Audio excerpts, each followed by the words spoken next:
Hi guys, welcome back to my channel.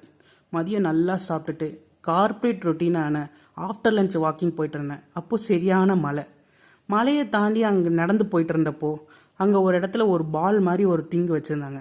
அது என்னன்னு கிட்ட போய் பார்க்குறப்ப தான் தெரிஞ்சிச்சு, அது AFO, auto fire off ball. So இந்த பாலோட மெக்கானிசம் எப்படி ஒர்க் ஆகுதுன்னு நான் படித்து பார்த்தப்போ தான் வெரி இன்ட்ரெஸ்டிங்காக இருந்துச்சு.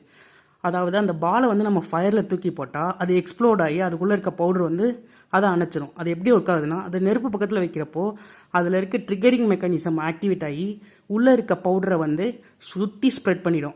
அந்த பவுடரோட காம்பவுண்ட் மேப்புன்னு சொல்கிறாங்க. மேப்புனா மோனோ அமோனியம் ஃபாஸ்பேட்.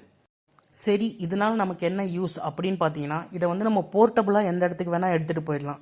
சப்போஸ் உங்களுக்கு ஃபயர் அதிகமாக எங்கே வரும்னு தோணுதோ அந்த இடத்துல நீங்கள் வச்சுட்டிங்கன்னா, சப்போஸ் அங்கே நெருப்பு பிடிச்சாலோ இல்லை எப்படியாவது நெருப்பு அங்கே வந்தாலோ ஆட்டோமேட்டிக்காக இது ட்ரிகர் ஆகி அந்த இடத்துல இருக்க நெருப்பை அணைச்சிடும். அதுதான் இதோட யூஸ். ஸோ நம்ம நார்மலாக இருக்க கிளாசிக் ஃபயர் எக்ஸ்டிங்விஷர்லாம் பார்த்தீங்கன்னா அதில் சேஃப்டி கிளாக்லாம் இருக்கும்.